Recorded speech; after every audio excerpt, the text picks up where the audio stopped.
Students, so as we were doing bryophytes, so as we know that these bryophytes are also subclassified into two categories,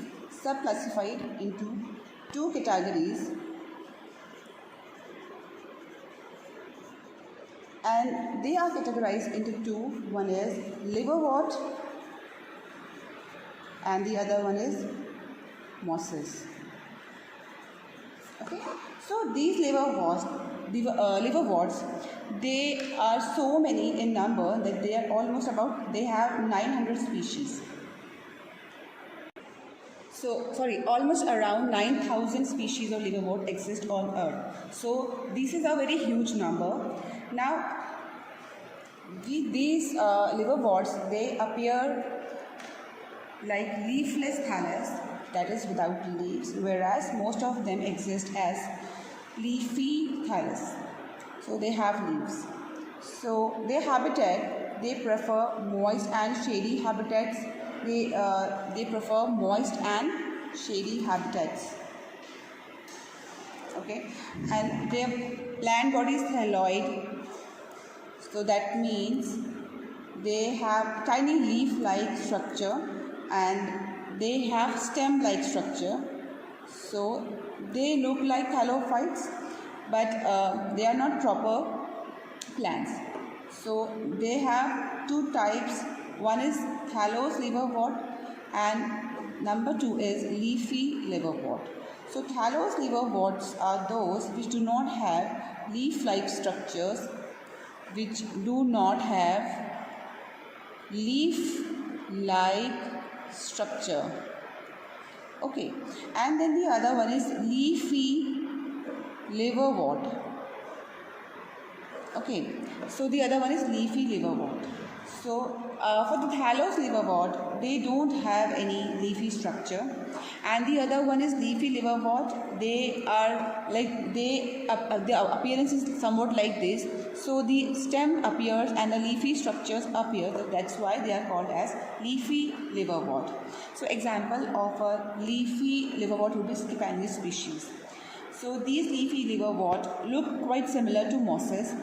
So, but these are not mosses because we have another subclassification category for the bryophytes. So, but they look quite similar to mosses. However, there are differences between mosses and these leafy liverworts. So, when I say thallus, we understand that it is a plant body which is generally flattened and sometimes it is ribbon-like with a branching structure. So, this is about the basics of liverworts. Now, considering the examples of liverworts are, number one example of liverwort is Mercantia. It's a very common example. It's also given in the book also. As we see in the book also, they have an umbrella kind of structure here. This is Mercantia. Okay, and then we also have Riccia and Porella. These are some examples of liverworts. So they do not exactly look like a plant with a distinct stems or leaves, but they at least have some basic structures of leaves and stems. So these are some of the examples of the liverworts. Okay. So now talking about the reproduction of the liverworts. So first we'll discuss about the asexual reproduction because it undergoes both sexual and asexual reproduction. Okay, so it has, number one is fragmentation of thalli. Okay, of thalli. So any part of an older plant will die and new branches will be separated with a specialized web-like structures or by leaf that drops off the plant. Okay, so example, if it's a thallus is the plant's body, if any plant body gets separated from the plant, then if it reaches somewhere else, like it will have water, so it will give rise to a new thallus, and that is known as fragmentation. So in some plants they develop from their fallen leaves, so that is also a part of the fragmentation, and it will reach to the soil and water and then it will develop into a complete new liverwort. Okay, so the next mode of asexual reproduction is gamete formation. Okay, so next A formation is gamete. So this gamete is a structure. It's a propagative structure it is the propagative structure in thallus liverwort. Okay, it's propagative structure in thallus liverwort. Okay, so these are green multicellular asexual buds. Now in these gametes are a cup-like structure which are in the liverwort. So these gametes carry the spores. So they are similar to the spores, and each cup will have numerous gametes, and these gametes will be released from the cups when water droplets splash into the cups. So these are like cups which contain lot of gamete, and when water falls on these cups, these gamete come out, and then they get transported to the other sites, and where they grow into the new plants or the new individual. So that is how the asexual reproduction happens in the liverworts. Now next we come to the sexual reproduction.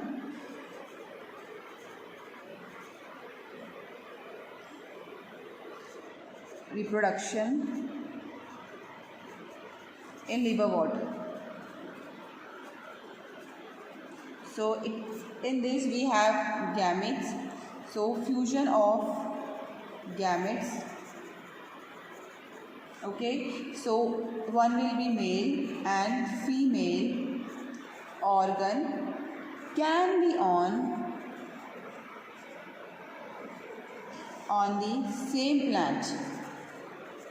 Okay, so as we know, we need two gametes for fusion. So the fusion of gametes will give rise to a new organism. So here we need a male organ and female organ. So male organ will produce the male gametes, and female organs will produce the female gametes. Now it is not necessary that the male and female organ are always on the same thalli. They can be on same thallus, or they can be also in a different thallus. So mostly what happens that in case of the leafy liverwort,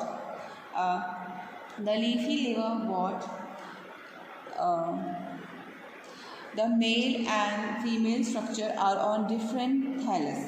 But if we consider the thallus liverwort, so it is seen that the male and female structure are produced on bodies, which are umbrella-like structures. So they are produced on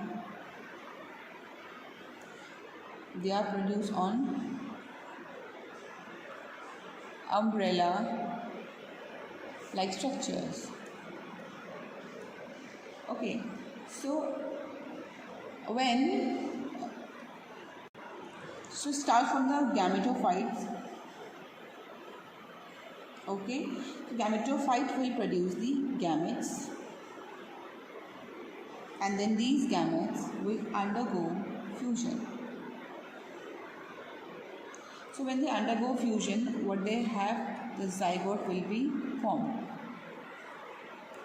So these zygote will grow to form the sporophyte, and then this sporophyte will produce the spores, and then these spores will again germinate to form the gametophyte. So this is basically the cycle of the liverwort. So these gametes which we are talking about are the haploid gametes. So the zygote which is formed here is the diploid zygote. So the sporophytes which is formed by the growth of the cycle zygote is again the diploid phase. Okay, so this is the diploid phase. So these sporophytes remain attached to the gametophyte because everything is happening on this.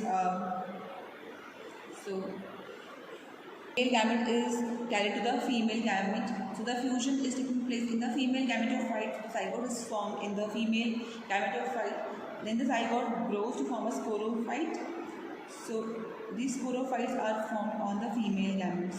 It remains attached to the female gametes. So the sporophytes will be receive all the nutrients, and then it will produce a spores. So these spores will germinate to form the gametophyte again. So this gametophyte is a haploid state. So the sporophyte, these sporophytes the sporophyte structure is divided into three parts. Okay, so one is capsule, the other is seta, and the bottom is foot. So these are the three parts of the sporophyte. So sporophyte is nothing but a small zygote which grows to form a sporophyte. So the bottom is for food, and the topmost part is for capsule, and the middle part.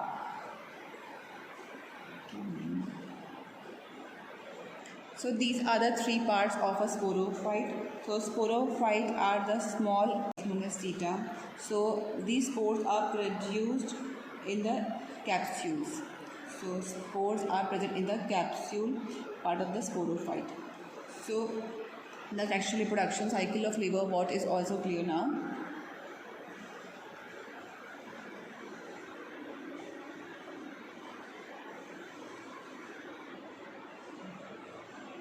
बहुत ही गंदा पड़ा है क्या क्या बहुत ही गंदा पड़ा है हाँ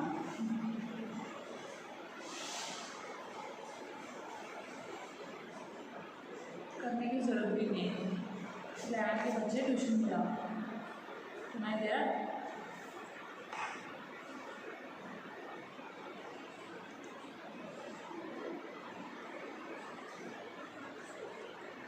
So if we see the video picture here, so this portion is a sporophyte and this is the capsule, and okay, so this portion is the gametophyte. It's the original plant which produces the gamete.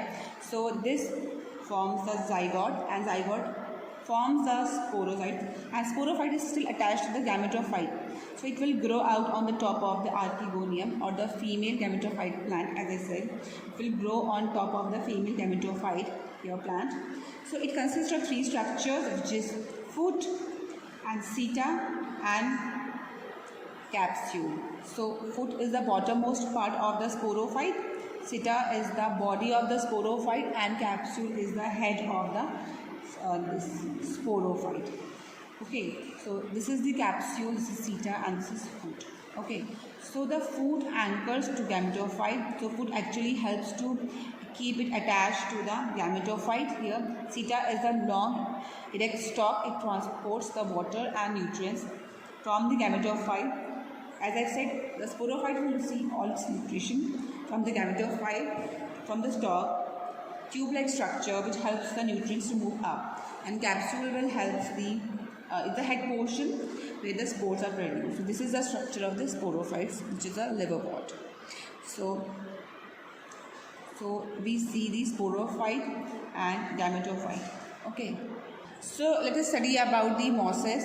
Now the mosses prefer moist and shady habitat. So we have around 12,000 species of mosses, which is again a very huge number. So these are generally non-woody plants. They do not have any wood part of the plant, or they do not have those root-like structure. So the plant body is simple, no seeds, no flowers, simple leaf covers are very thin stems, root-like structure which are called as rhizoids. They are present in these. So the rhizoids are present, which help in anchoring, and it also helps in the conduction of water and nutrients throughout the plant. So they have simple leaves along with the thin stems. These leaves can perform the process of photosynthesis, and therefore they are autotrophic. So these mosses are quite unique. So the unique characteristic about the mosses is that they, like liverworts, gametophyte is the predominant stage of the life cycle of the moss. As I said, in the case of liverwort, they have the haploid gametophyte phase. Although it's an example of this funaria, it's mosses, but I've explained to you a part of the reproduction with this diagram, because they also have the same part. So, but in the case of mosses, the gametophyte itself consists of two stages. So in these liverworts, they have just one gametophyte stage. The spores germinate and directly forms the gametophyte. But in this case, gametophyte, it's divided into two stages, which is the first 10 stage is protonema. Okay, so the protonema, so from the spores, it was directly forming gametophyte, but now it will not be like that. So example, so now from spores, a structure is formed which is called as protonema. So the protonema develops from spores, which is a creeping structure. It cannot support itself. It needs something to creep around. Okay, so like this is a spore. Okay, and here is a little rhizoid. Okay, so then it will develop to rhizoid, and so after this, the rhizoid, there will be a spore case. Okay, and the bud will develop. After this, it will be protonema. So the leafy, like this is the leafy structure will develop. Okay, so this is the young gametophyte and this is the bud. Okay, so in this, the leafy stage, the spores will be formed in the protonema.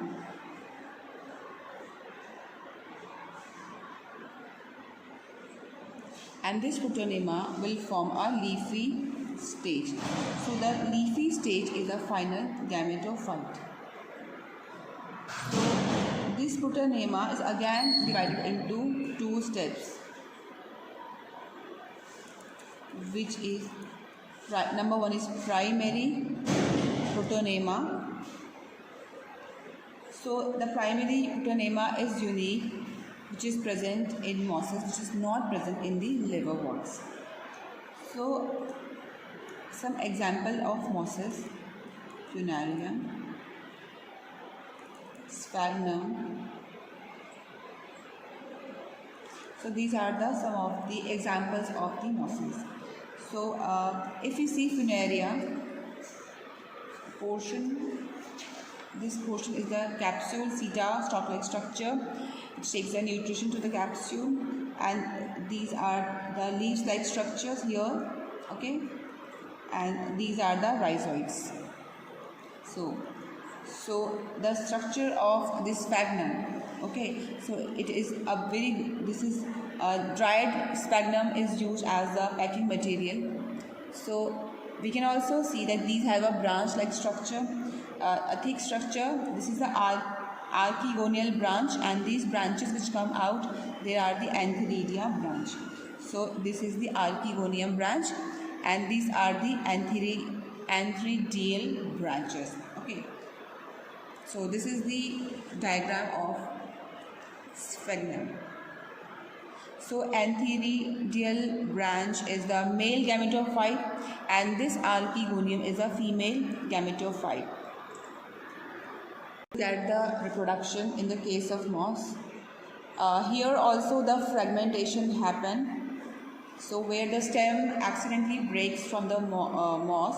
So any part of the plant, if it is broken out or comes out of the plant, it gives rise to a new plant, and that is the concept of the fragmentation. So the next one is budding. So we have studied about budding also. Very common in hydra. So what happens again in these mosses, a new individual is formed as an outgrowth of the parent, and daughter separates away and parent continues to exist, and the daughter will also grow into a new individual. So reproduction happens both asexually and sexually. Okay. So in the case of sexual reproduction in these mosses,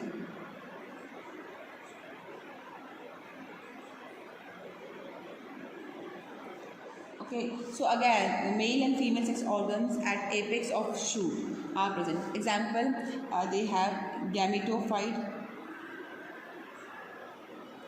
It will have male and female gamete. So they will undergo fusion, and zygote will form, and the zygote will form sporophyte. And these sporophyte will actually releases the spore. So these spores will then germinate to form the protonema, Protonema will further grow to form the gametophyte. Okay. So this is the cycle, sexual reproduction cycle of the mosses. So the gametophyte is nothing but the leafy stage. Okay. So this is the sexual life cycle of the mosses.